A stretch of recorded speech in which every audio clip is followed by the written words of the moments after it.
Here's part two of the bet section of Psalm 119. So we have Bakal Lavi, Darash Tika, El Tashagni, Ma Zot Ika.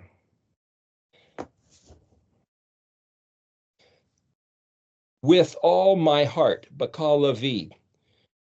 Drash, see, I could look at Dalet Resh Shin Tav Yod Kaf and say, okay, Dalet could be a prefix. And as a matter of fact, Dalet's a pretty typical Aramaic prefix. In which case, Resh Shin Tav would be the word, like I said, Resh Shin Tav means net, trap, or snare. And it could also mean to be licensed, authorized, or permitted. The last three letters in sequence order of the ALEF-BEIT. Yod Kaf is the last two letters, but Tav Yod means I have or I will, and then Kaf is the last letter, means you or yours. So if Tav Yod means I have or I will, then Dalet Resh Shin would be the actual word, which is the word DRSH, which would be pronounced Drash or Darasha. Drash. Well, you look that up in the dictionary, and if you ever maybe been to a Bible study and it's called a midrash. Well, midrash is just simply the prefix letter mem in front of drash. So mem as a prefix letter means the time, the place, somebody who's doing the action, very similar to a nun prefix, which means that something is being done, but mem is the one who's doing it. A gan, gimel nun, for example, is a garden, but a megan, mem gimel nun, is a shield. Or if gan being a garden is something guarded, then the shield is the thing doing the guarding. Again, so you look at the different words with English correlations and kindergarten, kindred, the children that are guarded at kindergarten, that's just one of the mechanisms of messing around with the words so you can figure out what all this stuff means. So anyway, drash with the tav yod means I have or I will, and then the kaf suffix means I will drash you, or I have drashed, and drash means I seek, study, quest, analyze, argue, discuss. I mean, it's really a proactive, what you might call hammering something out. I mean, just really getting into it. It's not a passive study. It's proactive research, study, and conversation with other people. That's a drash. So that midrash is you might call it a kind of an intensive Bible study. With all my heart, I'm going to study and seek your what? Then it says Aleph Lamed hyphen with ta shagni. Well, if the tav prefix, again, it's my understanding, you'll see that whatever I'm saying may not be 100% true. Meaning, somebody will say, well, a nun suffix means we.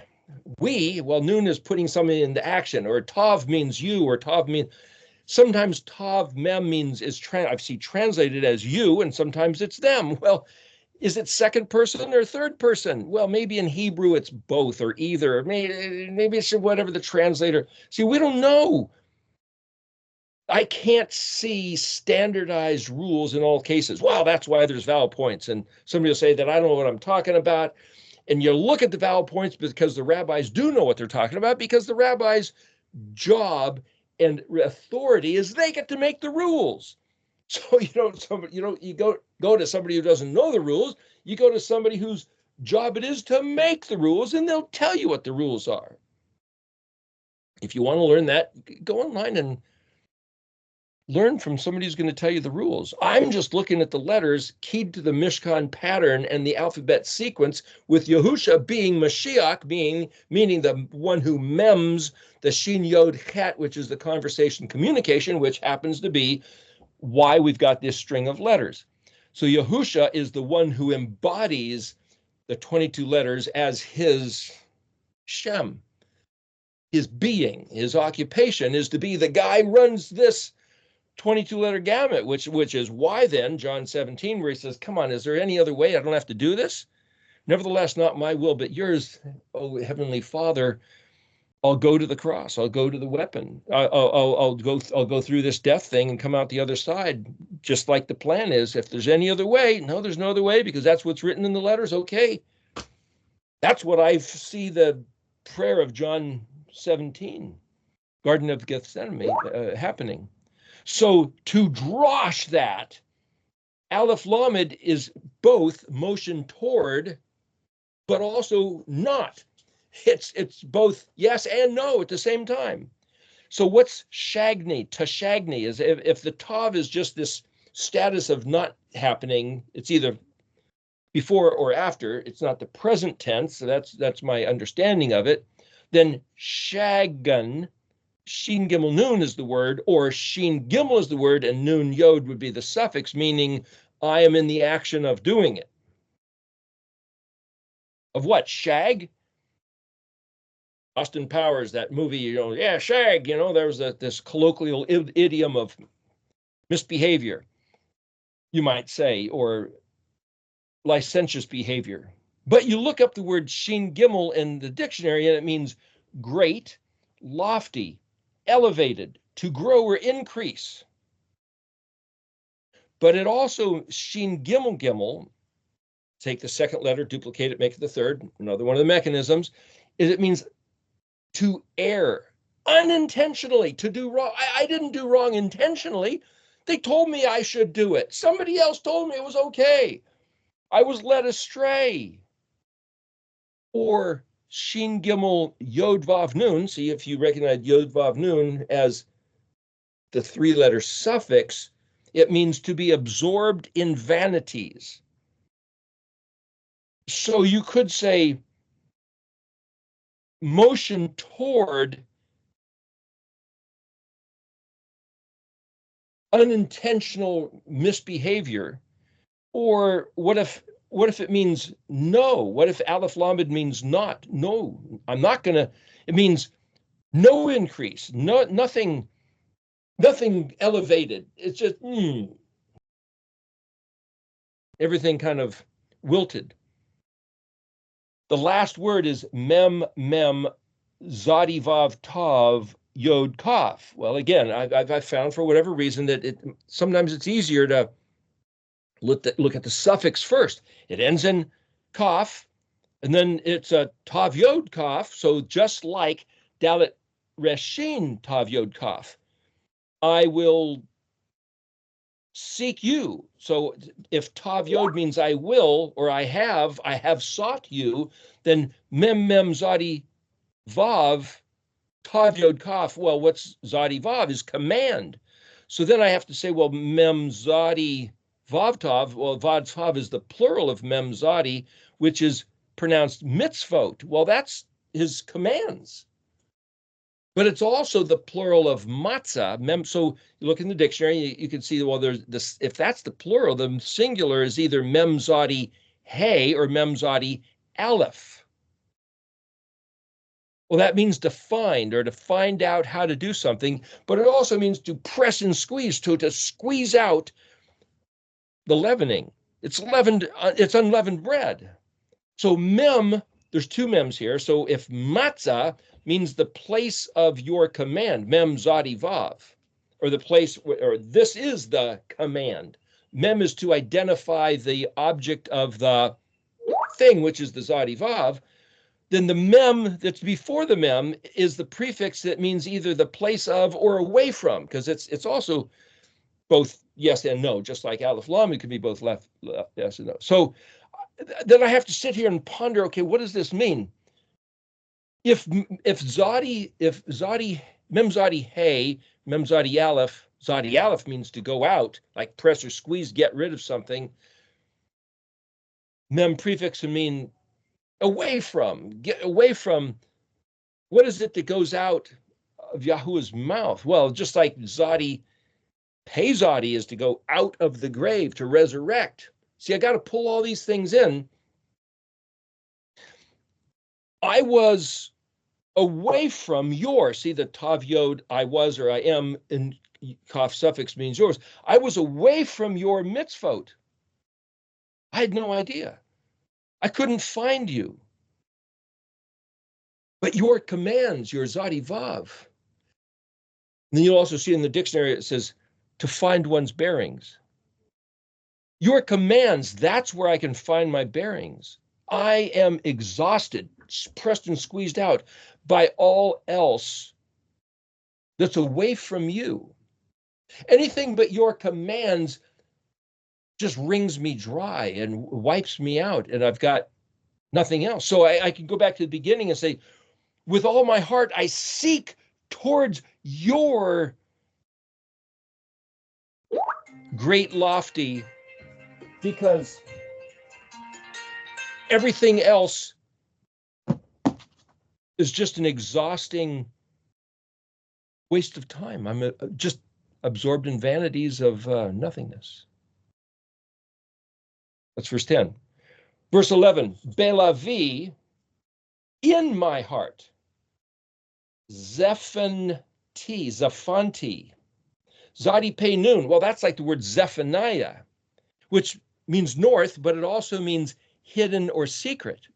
It's like, well, where do you put something that you're going to hide it as a secret? It's a treasure.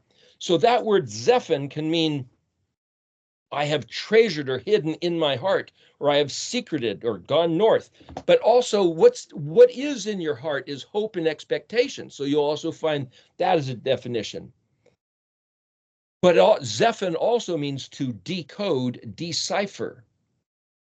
It's a secret code. To be able to decipher is a breakthrough. All that you'll find in the dictionary as the definition of Zadi Pei Nun. And it also says it's the plated capital of a pillar or a column. So if you look at like pillars that are, of buildings made in the 1800s, government offices, let's say, there's a column, and then on top they have some fancy carvings or like something from ancient Greece architecture. Well, that's just some fancy stuff they do. It's just architecture. No, that fancy column, that thing, the capital, on top of the otherwise plain, sometimes carved flutes in them, fluted, that means something. What does it mean? That's called a zephon. That means I've broken through the secret code and figured out how to understand the code. That's the word.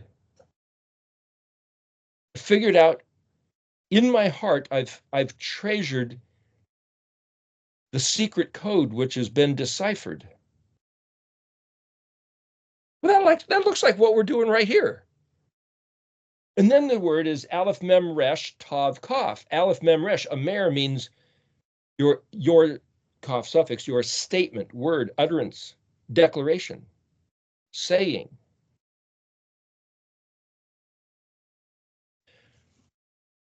Lamed Mem Ayanun, so that, to the effect. Ayanun, Lamed can be a prefix, Men can be a prefix, but Ayanun is like Ayanun Hey, to give an answer, to write an address, to make it your occupation, to focus your attention. Lamed Aleph is no, or the negatory, and then Aleph, Het, Tet, Aleph. Well, Het, Tet, Yod, 3 letters in natural sequence. Yod makes it possessive of myself, but Het, Tet, Aleph, read in the dictionary, and it means sin, or it means to incur guilt. But it's also sin sacrifice, or to have a sin offering which incurs my guilt for me so that I can be cleansed, absolved of guilt, and find favor being restored to the one I sinned against. All that's Het Tet, Aleph, Het Tet, Yod. But if I say I will not find favor, Lamed Kaf, belonging to you, or that this is yours, or of yours, or remember that Lamed and then the kaf suffix means you. So according to you in your regard, but then I remember there's I think it's Genesis 11 or 12 chapter, there's a parashah called Lech Lekah, and it's Lamed Kaf. It is where Abraham was told, go, get out. So Lamed Kaf can mean, go, get out of here. Well, so Lamed Kaf can mean this belongs to you, or this is yours, like Li belongs to me, Lamed Yod, the Lamed Kaf belongs to you. So he's saying, so that I will not bear the loss of being told, get out of here, I don't know you, like on the final judgment day. So again, this is like another verse that seems to be regarding that. But so it's translated, so I will not sin against you. But see, the letter bet means against. So why isn't this echata beka if it means against you? But it's leka. So see, I'm not buying necessarily the translation that they give us in Ibn Stone's Tanakh. So if I put all this together, I have obsessed over, see it with all my heart, in my heart, I have made this my concern. I have obsessed over deciphering what you said, treasuring every enlightenment with expectation of being welded to you. Because the word resh tav, kaf, aleph, mem, resh, tav, kaf. Resh tav can mean welded, can also mean lenient or indulgent. So why are we doing this? Why are we taking a couple hours and spending many hours talking to each other and keeping the Moedim and learning this language? Not only because it's the act of being welded, connected, joined together, fused as one, echad, with Yahuwah Zavot, the Elohim of Israel, but also by being so welded, it's to employ or to gain the benefit of his lenient, indulgent. Resh Tov means to be welded to, leniency, indulgent. It's like, please, I could just say, Jesus died on the cross, please have mercy on me. Okay, plead the blood, invoke the crucifixion event. That's the Christian mind. And I'm not diminishing that. What I'm saying is this is a different mind that David is talking about, which if you're doing this, I'm not giving that no credibility, but what I'm saying is David's saying, with all my heart, I treasure what I'm seeing in your words, the deciphering of this code of what's in your words, so that I can, the word, your words, amer taka, amer, what you said. I'm trying to understand the meaning of every word, every letter, everything you said. I know there's something in there, and it's with all my heart. I'm trying to get your words written on my heart, to be welded to my heart so that I don't sin against you, so that I can be right there in the crosshairs, the target of your favor and your leniency,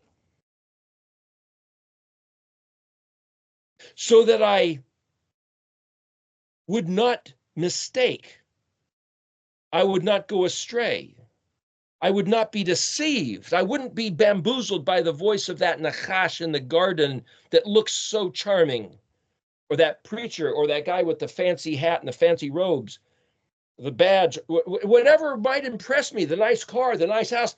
I don't want to be impressed by that stuff. I want to know what your words are saying so that I will not waste my life. So that, in your estimation, Yahuwah, I can hear the word, well done, my son.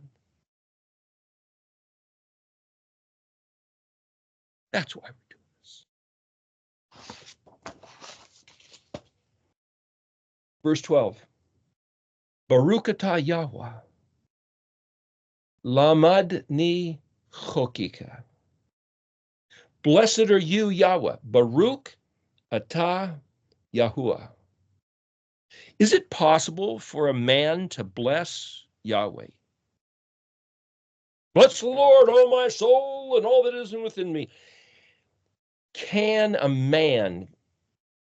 Adam bless Elohim? Yeah, just say the words. Baruch atah Yahweh. No, or is he making a statement? Baruch atah. You are blessed. You are the blessed one. You are the sacred one. You are the holy one. You are the strong one, because Baruch can also mean to be strong.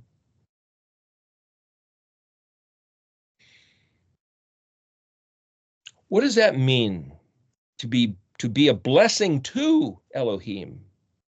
See, when Yahweh says, I want my people to listen to my voice, then the way we bless him is by listening to his voice.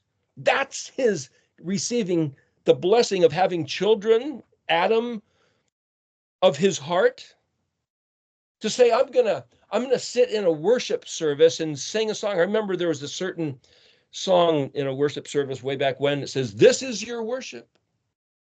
We're singing, this is your worship. Hope you like it, because it's all you're getting. You're getting our song. You're getting our heart yielded to you.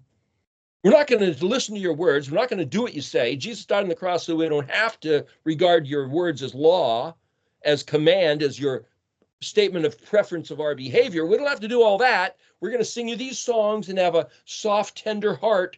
Think of us being your teddy bear. That's your worship. That's the worship we're going to give you. Kind of rude, huh? My thinking. What does it mean to bless Yahweh? To bless Lamed means teach and learn. Lamad ni, but Mem Dalet also means mode, measure. Tailor-made? Tailor-made. I got extra long arms, so we're going to give you an extra inch. Nobody else has a shirt like that. We're going to give you that extra inch, or maybe a little shorter. Or I knew one guy who had short legs and a long body. Gave him an advantage for wrestling. Other people couldn't quite deal with it. Well, the tailor-made suit would give him a little bit shorter legs. So mem dalet, mad, made, mode.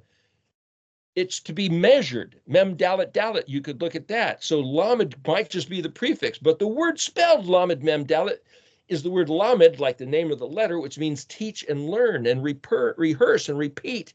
Keep doing it over and over. Nun yod is a suffix I'm involved with doing it, but Lamed and Mem are both prefix letters, and I could read Dalet Nun as the word Dan, which is to judge or to contend with, to argue, to make the determination. So I could read this as teach me or contend with me. Please badger me, argue with me, do whatever it takes to get me to that place of the Resh who's going to hear, well done, my son. Measure me, make me fit the garment you want me to wear, Yahweh. Don't just size me up and give me, I'll look like a clown. Don't just measure me and make that suit for me as I am now. You please change me.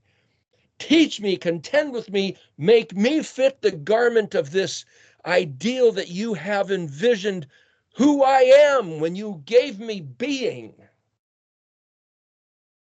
And it's chet kuf yod kaf is the last word. Chokika, remember that was the last word in the Aleph section, was et chokika, at your command, but chok is command, not the same as Zadi Vav. It's the law, it's the constitution, it's the custom.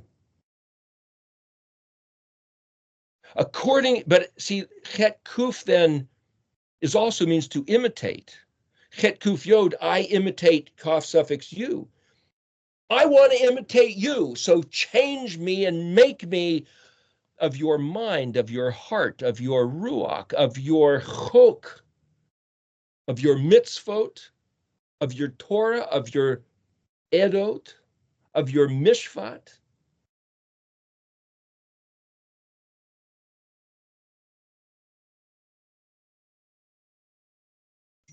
That's the blessing that Yahweh wants to hear out of the mouth of his people, his children. Verse 13. Beshofati, Soferti, call Mishfati, Payaka, Peka,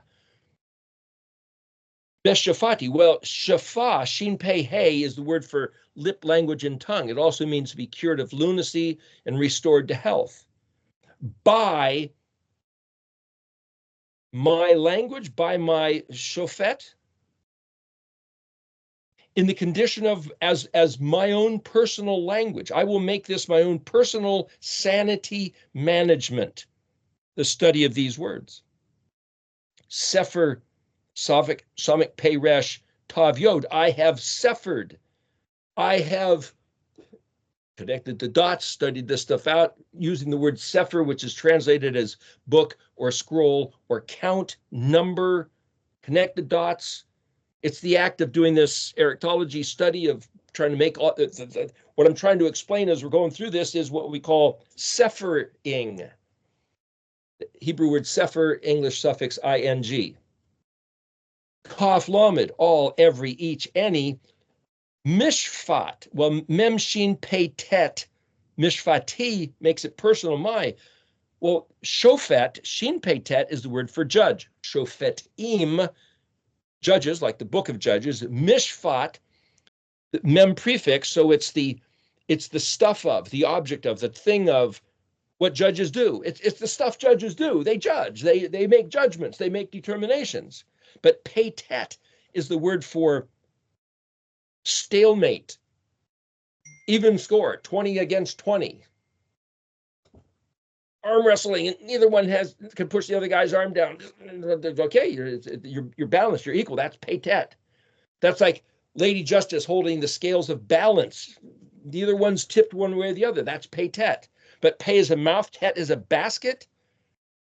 Right ruling, judgment, determination, balance in equity. But see, shin pei is lips. So shin pei hey, lip, language, tongue. Shin pei tav, lip, language, tongue. Lips, pei yod kaf. The next word hyphenated from mishfat, but pei is that which opens. So for lips to be thrown open, but see, then pei tet tet, I believe, is the word that has to do with mumbling or a bunch of words, just babbling, blah, blah, blah, blah, blah, which hopefully I'm not doing. A full basket of words, but they're not just like a big pile of letters that you can't make any sense of, like looking at hieroglyphics or cuneiform or the emerald tablets. It's like, what do those things even mean? Pei yod kaf, pei yod, my mouth, you. In which case the yod is not my mouth, it's pei yod is the word mouth, so it's translated your mouth. But you could say that I want to imitate you, so my mouth is going to be like your mouth.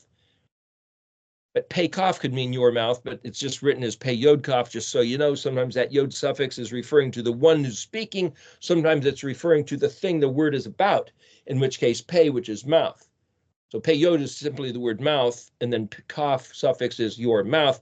You got to sit and process through. You can't just look at it. No, you got to think about it and process it through.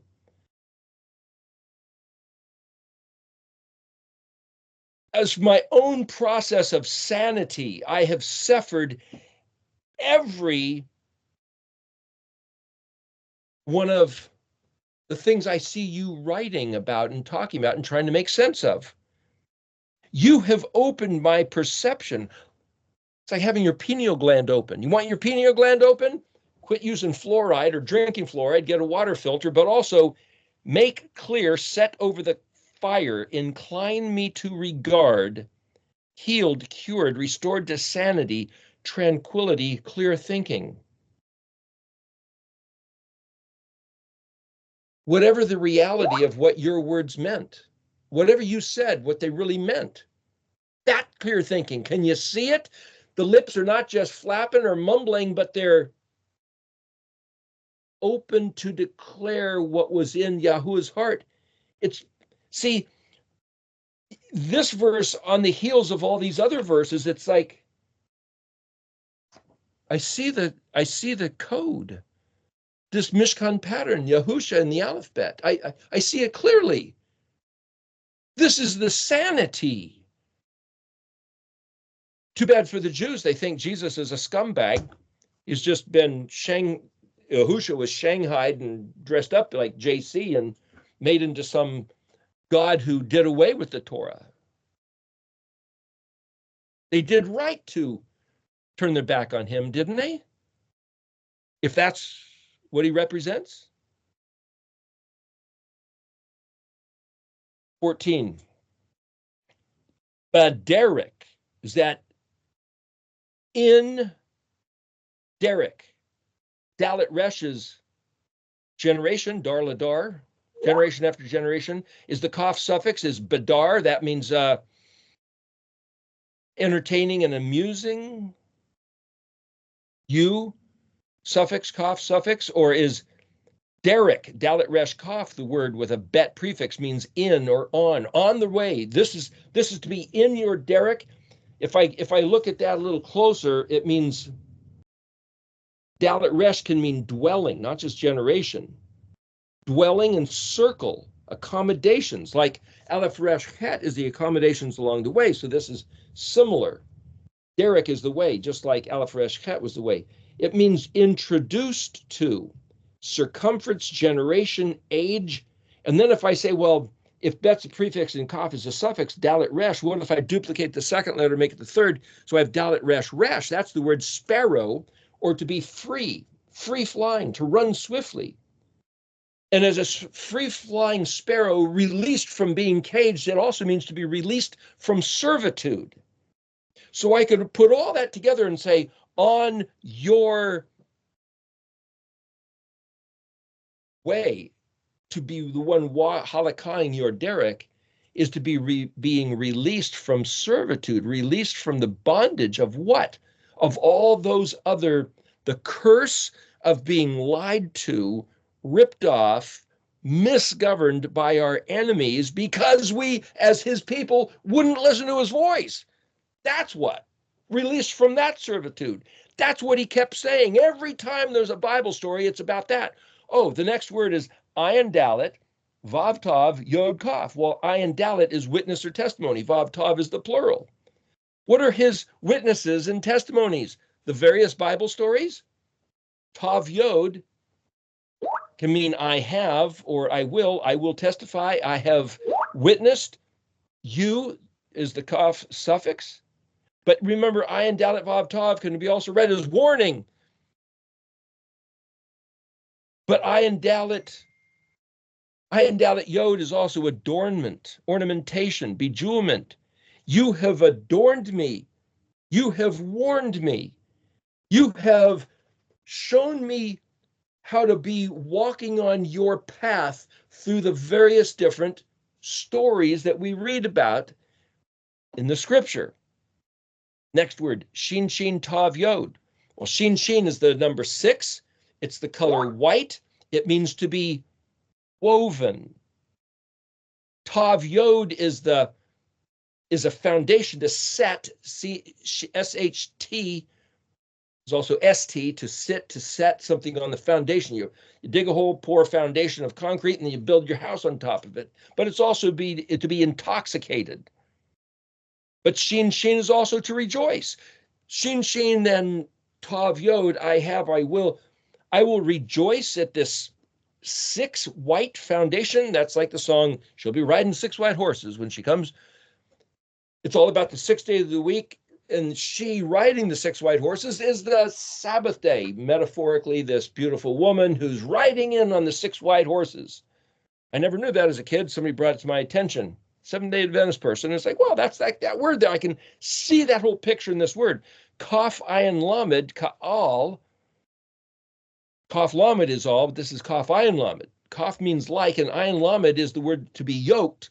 That's like 6 days being yoked to what? She, the Sabbath day, riding in on the 6 days of the week. So you work for 6 days of the week.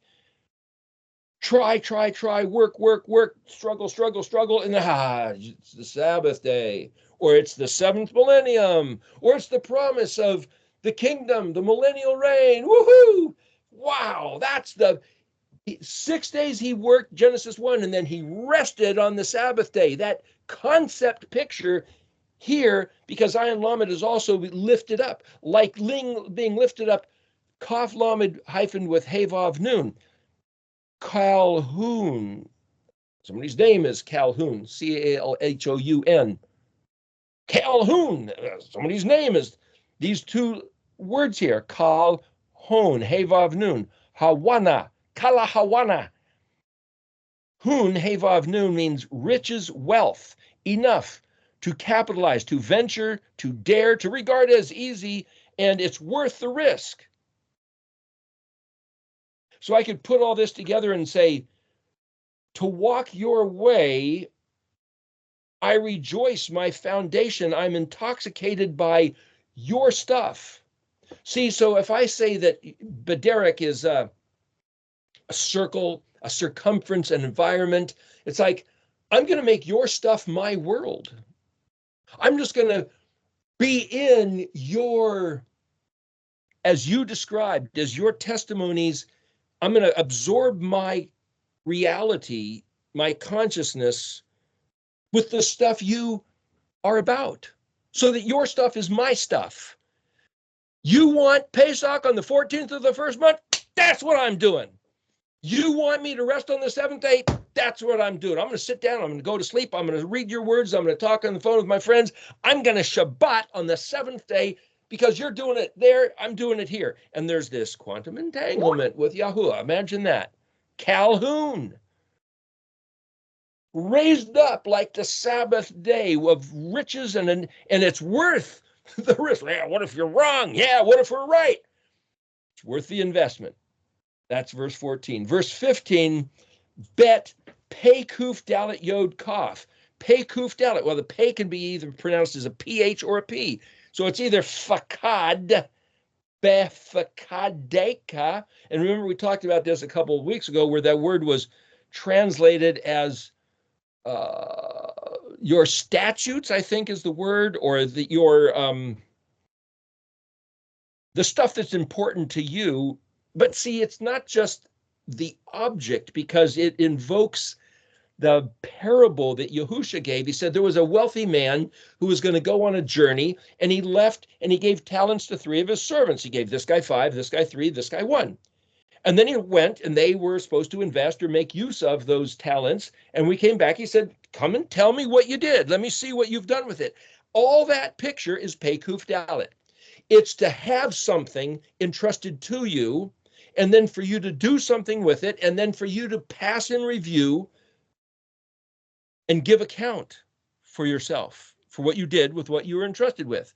So those people who say, I assess and determine that I am a worthless scoundrel, a scumbag who doesn't deserve to breathe any more air, I will pull the trigger and kill myself. Then you stand in front of him and he says, your life, your body was not yours to make that determination. You are now held responsible for ruining my stuff, for destroying my investment, my possession. It's like the guy who buried his 1 talent in the ground. I was afraid I didn't, I'll give it back to you. What are we entrusted with? We might be entrusted with talents like being a gymnast, being a musician, being a sharp-minded intellectual. Might just be life and breath itself, but we're going to have to give account for ourselves, and Yeshua made that clear. So it's not just like live or die, heaven or hell. It's stored up treasures in heaven. It's getting a certain reward for what you've done. That's all invoked by this one word, Pei Kuf Dalet.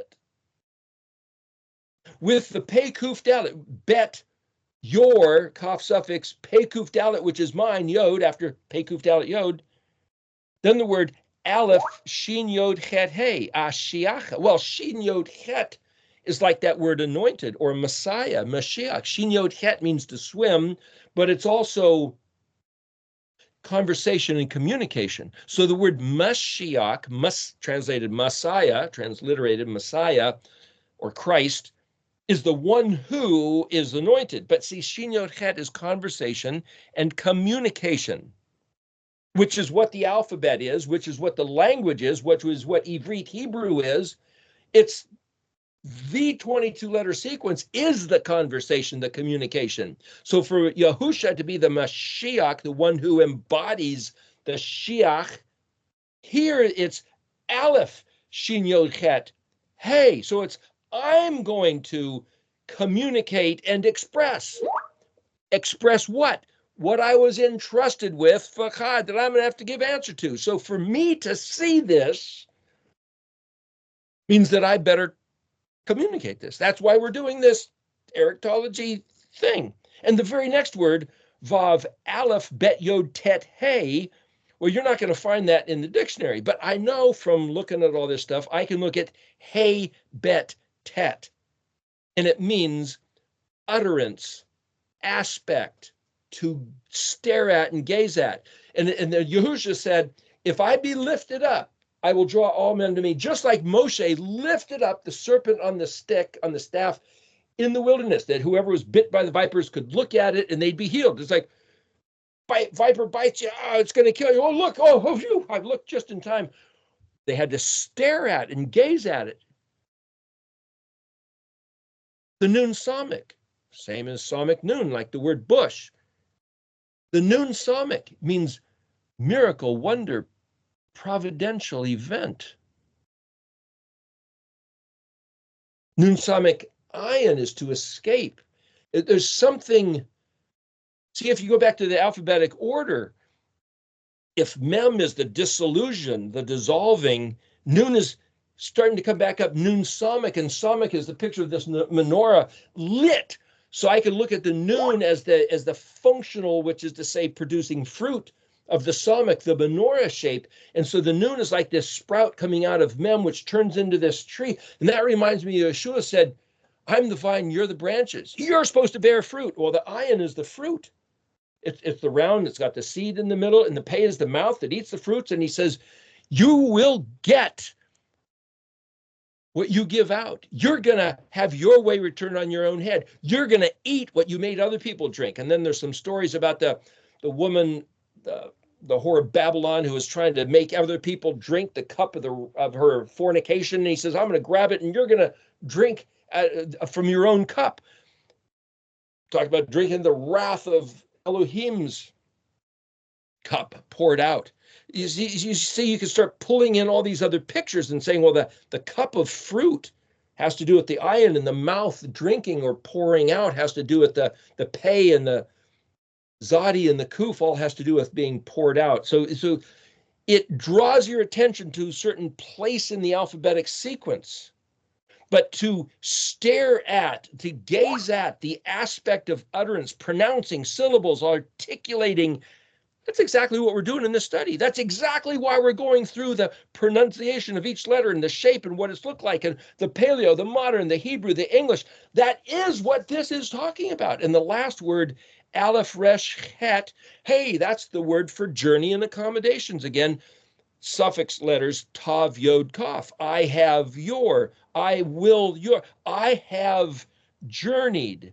And I see if tavs, Aleph and Tav can be dropped in like wild cards. The primary wild cards are yos and vavs between the other letters, but you can find occasions where there's Tavs and Alephs. But here, there's a Tav between Het Yod. Het Yod is the word for life. Het Yod Kaf is your life. I will Aleph, Resh, Het, Ruach, I will journey, or I have journeyed and I found, mitzvot, your life, the Kaf of Het Yod. But there's also this Aleph Resh Het means the accommodations or to stay with. I will stay with Kaf suffix you. My Ruach is Aleph Vav Resh. There's no Vav, but I can plug it in between Aleph and Resh. My Ruach is illuminated, enlightened.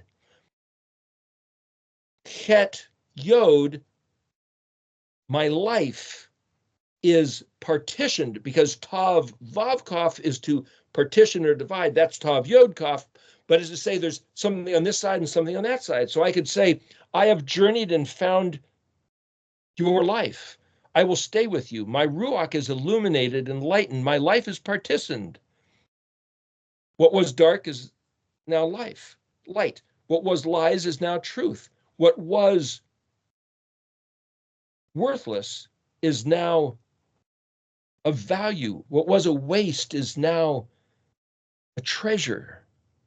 It's like you can look at, by seeing what Yahweh said and holding it as a responsible thing, like, why isn't 10 million people doing this study? I don't know, but all I know is I'm not going to drop this. I'm going to stay with this because I see this as Yahweh handing me a fakad, a thing to be handed and held responsible for. What do I do with it? And it's like, I don't know, please help me. What do I do with this?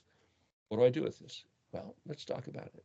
That's what it says. Talk about it and look at the aspect of it. That's verse 15. The last verse, verse 16,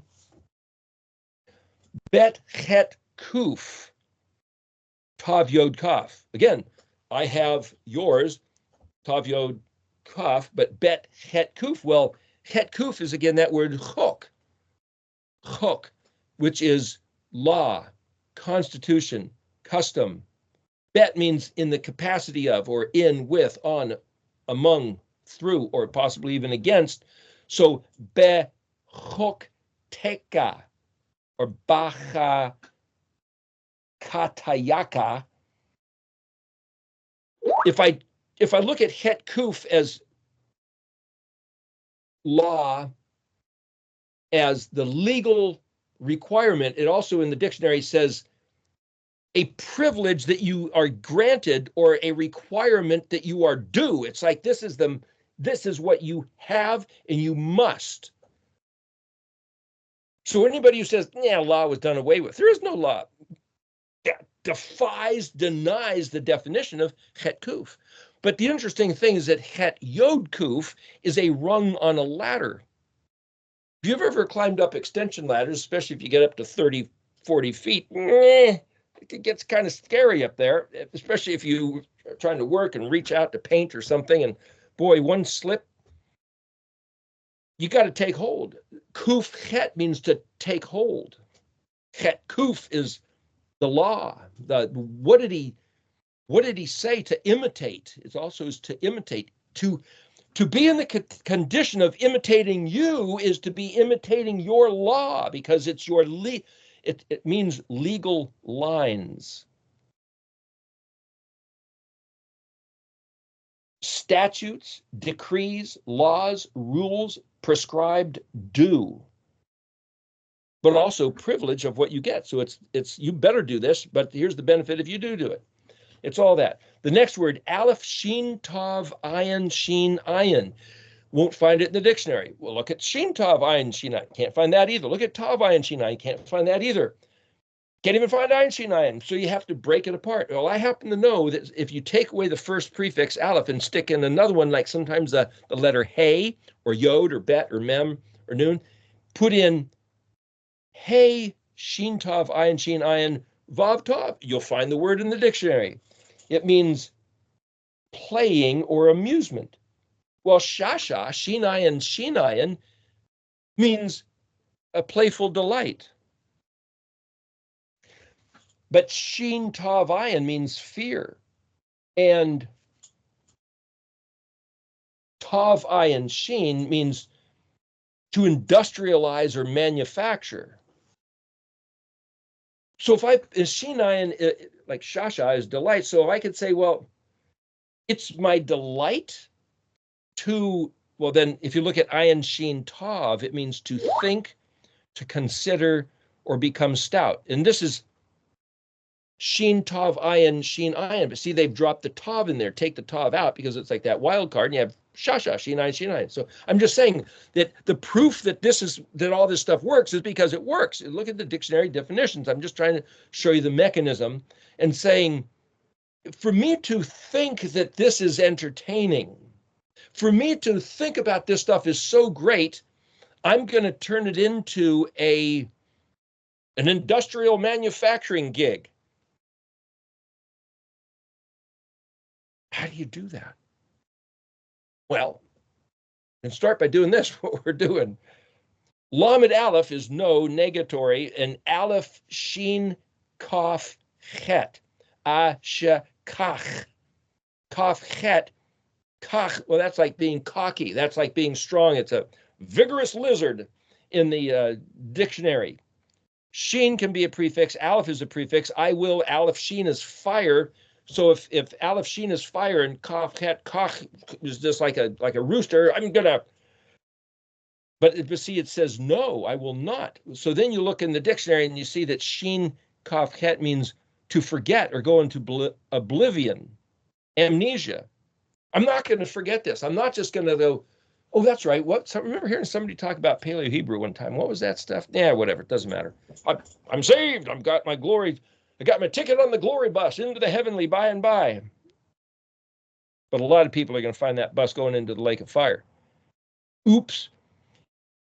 This word Shin Kaf Chet also means to find, to frequent, usual and customary. Now, see, that doesn't fit with no.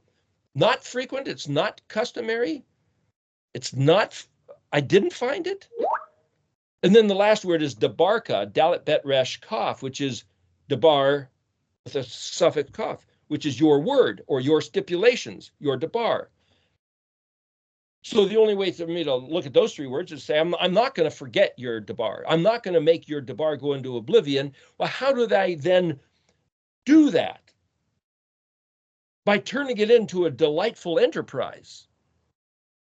So somehow David is, in the 16, which is the last verse of this bet section, he's saying, I'm going to take hold of your lines of prescribed do. And instead of thinking of like, I got to do that law thing. A story comes to mind. I was taking as my junior year of college, I believe. Might have been my senior year. I was taking a class called physiological psychology. And it was where they were studying the neurons of the brain and which ones functioned. And part of the course was you had to memorize the names of all the nerves. If you touch something hot with your finger and it went all the way up into your brain, following a certain route, a path, a resh chet, like Highway I-5, and it says, that's hot. You should say, ouch. So part of the message goes to your tongue, ouch. And the other part goes back to your hand where you withdraw it before you do damage and get burned. And you then had to know the names of all these names of nerves, neurons in the sequence order. And it's like, oh man, how is this even possible? Gosh darn it, why do we look at just write it down in a book and we'll go and reference that if we ever need to know this in the future. But I met these two girls that were in the class and they looked at it as fun. It's like, what? Fun? What is fun that you should call this fun? But I started studying with them and I actually got a pretty good grade in the class. It's like my attitude about the difficult thing I was trying to study changed how I was able to assimilate it, perceive it, understand it, and retain it. Interesting. My attitude changed how I was able to make my brain, my body, gain the advantage of what it was I had determined, some part of me had determined I need to know this. Why? Why do I need to know? It's because the instructor of the class said I better. I have to. That's the class. That's why. Okay. One more thing to address here. I was talking to somebody earlier in the week who brought up Leviticus 26:10. Now, the interesting thing about Leviticus 26 is that the first 13 verses, he says, hey, if you guys will listen to me, you, Israel, walk in my ways, then it's going to be wonderful. This is how good it's going to go for you. And there's just a few things where, nature cooperates and your enemies leave you alone. And the wild animals will stay off your property and, you just have a life. Okay, just walk in Yahuwah's ways, listen to his voice, do what he said, keep his commandments. But if you don't, verse 14, and then there's about another 50 verses where it gets pretty horrible, and it ends up looking like world history has for the last 3,000 years. It was about 1,000, well, it was about 1,500 BC that Moshe was around. So it's been about 3,500 years since we got Leviticus 26, and the world has gone the way of the final 50 verses, not the first 13 or so. But you look at verse 10 of Leviticus 26, and the way it translated is, you will eat old, very old grain, and then replace the old with new. That's part of the blessing.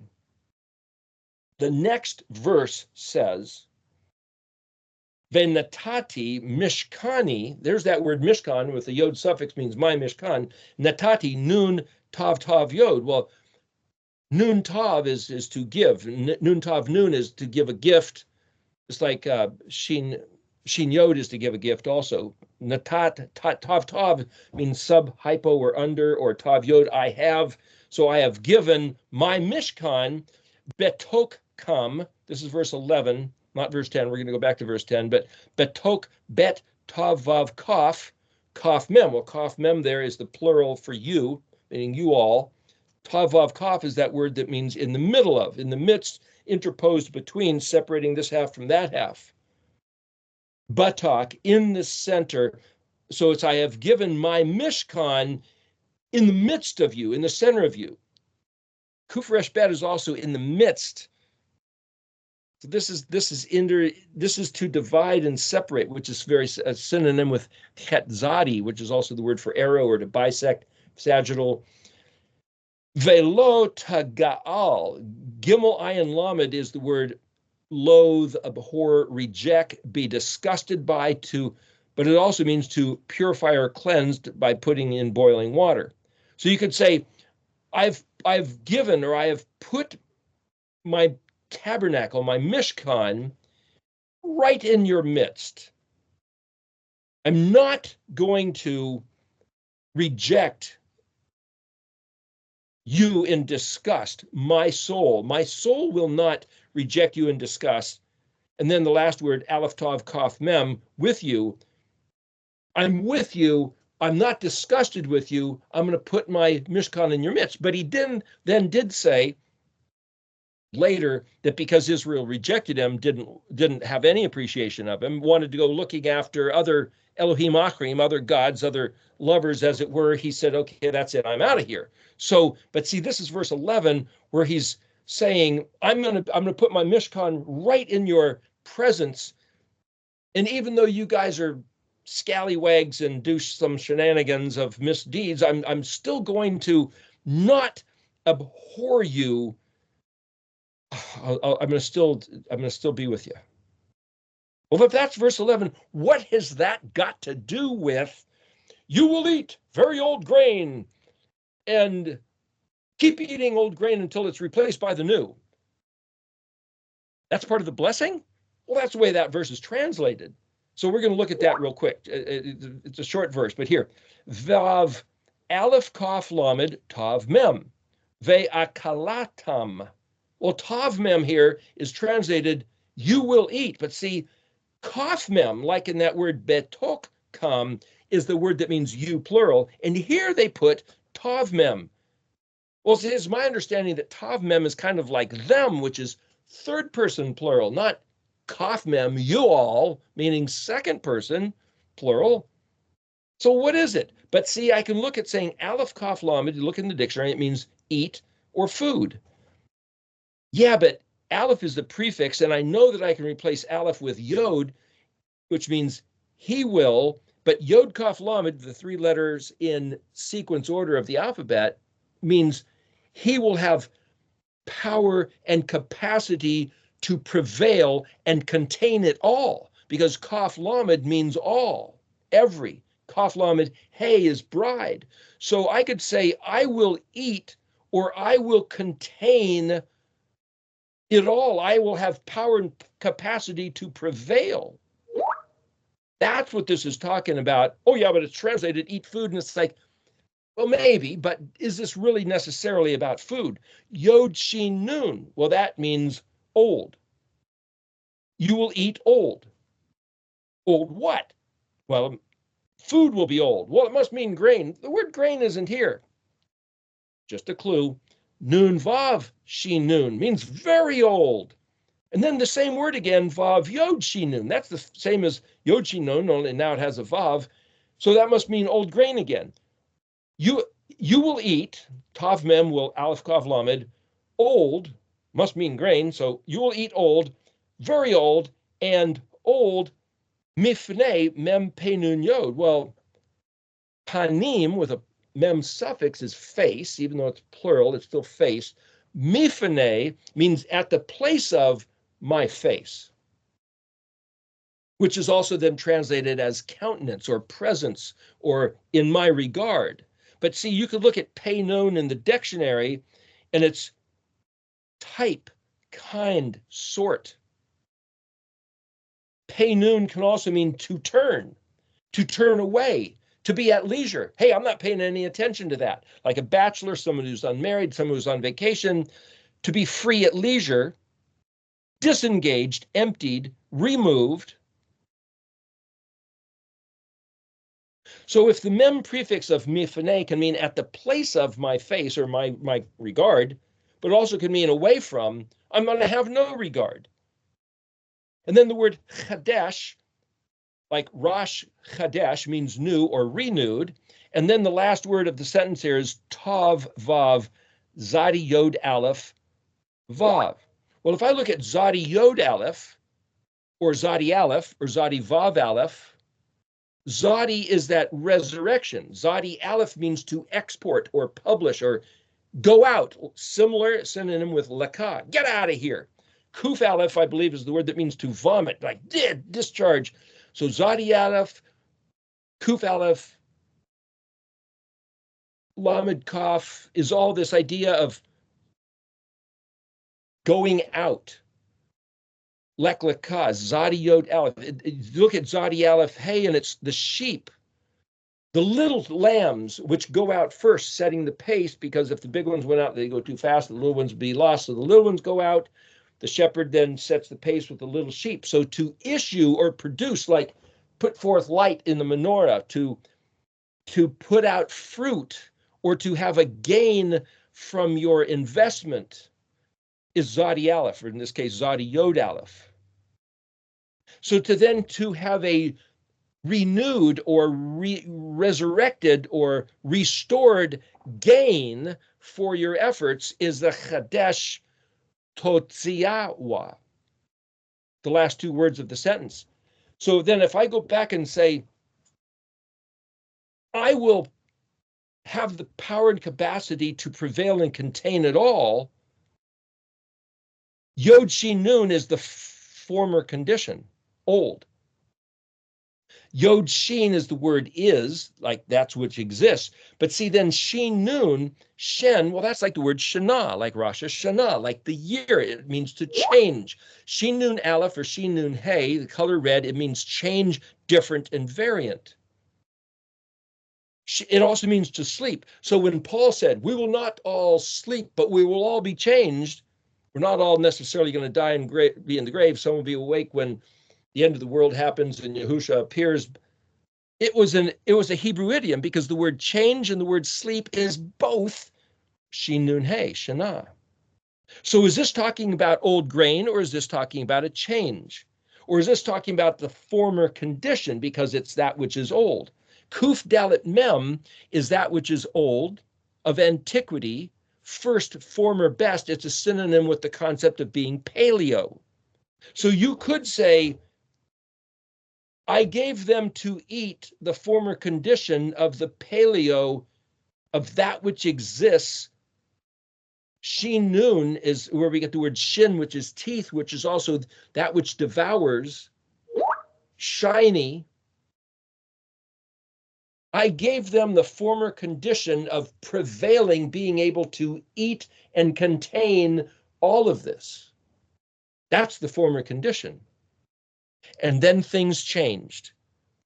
Very old, or does it mean like Nun Shin Aleph, carried away, deceived, beguiled, exalted oneself and made to forget.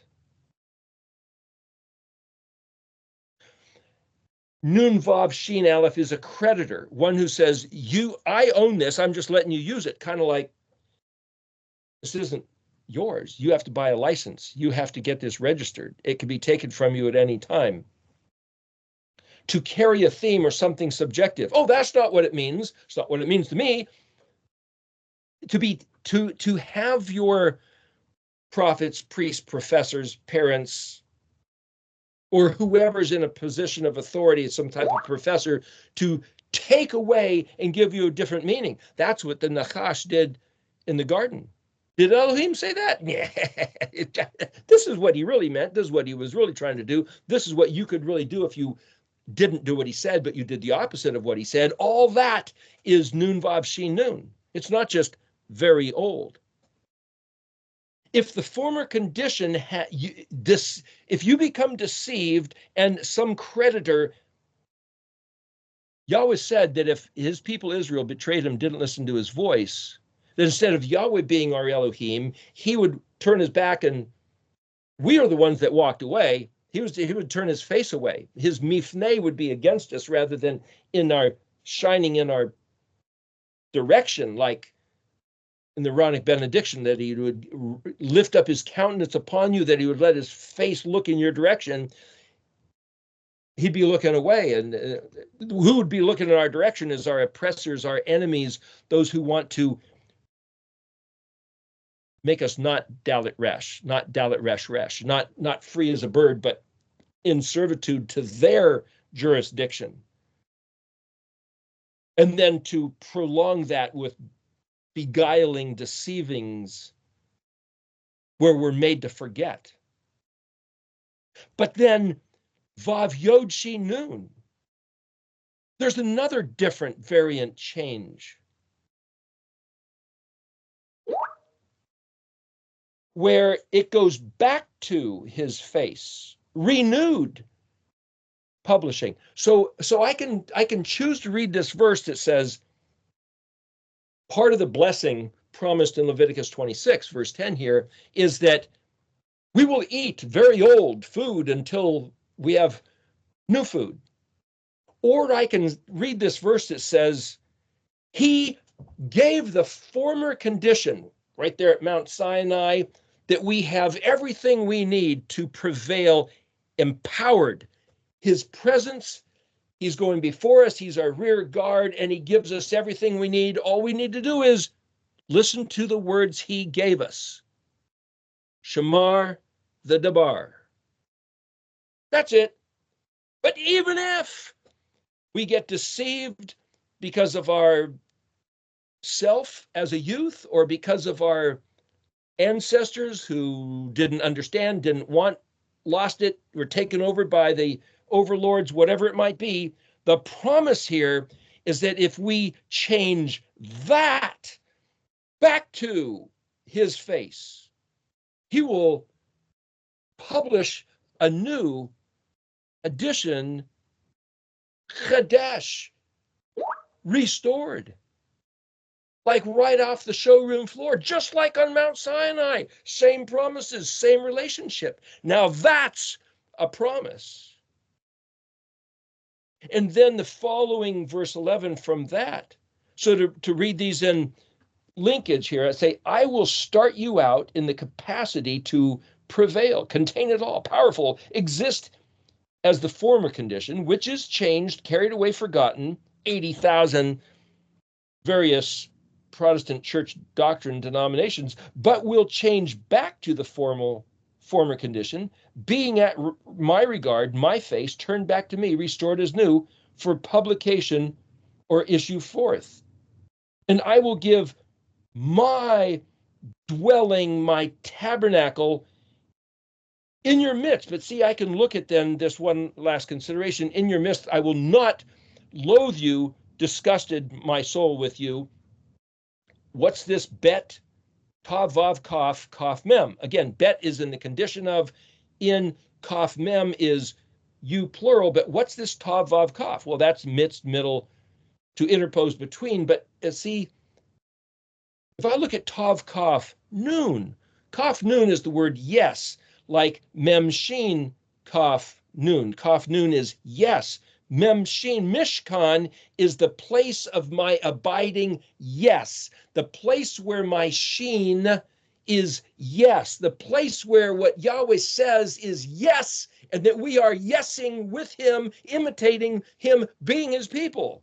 So if Kaf Nun is yes and Tav is just the prefix, I can look at Bet Tav Vav Kaf, Kaf Mem, and say, well, the Kaf Mem suffix could easily be replaced with the Nun suffix, meaning that we're just yesing with him, in which case the word Tav Kaf Nun means weigh, examine, estimate, regulated, arrange, fix, contents, measurement, design, planning, and the program. You see, all of that is synonyms with Ayin Resh Kaf, eriktology. According to the Mishkan pattern, the eriktological way of regarding what it is that's yes, what it is that's going on. Who is Yahuwah Zavot, the Elohim of Israel?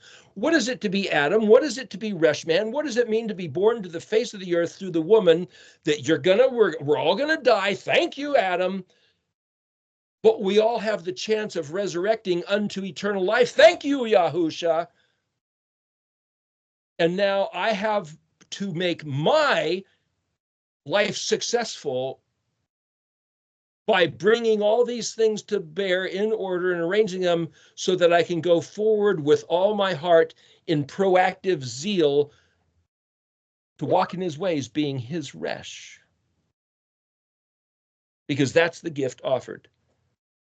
And if I kill myself and take myself out because I just don't get it, I'm undone by the bamboozlements, the lies, the distortions, the thievings. Oh no, he promised to restore if I turn back to him. That's a great promise. So there, with Leviticus 26:10, I can apply what the letters, the 8 verses of letter Bet, which all seem to be talking about David saying, I just got to know what your words mean. If I know what your words mean and I hold, there's a secret code. I think we found it. I think that's what this stuff is. I'm convinced. I think it's worth the risk of running with it. Anyway, there we are. So help us, Yahweh, please. Write your words on our heart. Open our eyes that we may perceive the hidden wonders, your paleo.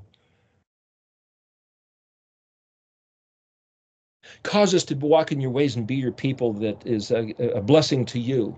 May my life be a blessing to you, Yahuwah, and to my compatriots, those around me. Thank you, B'Shem Yeshua. Amen.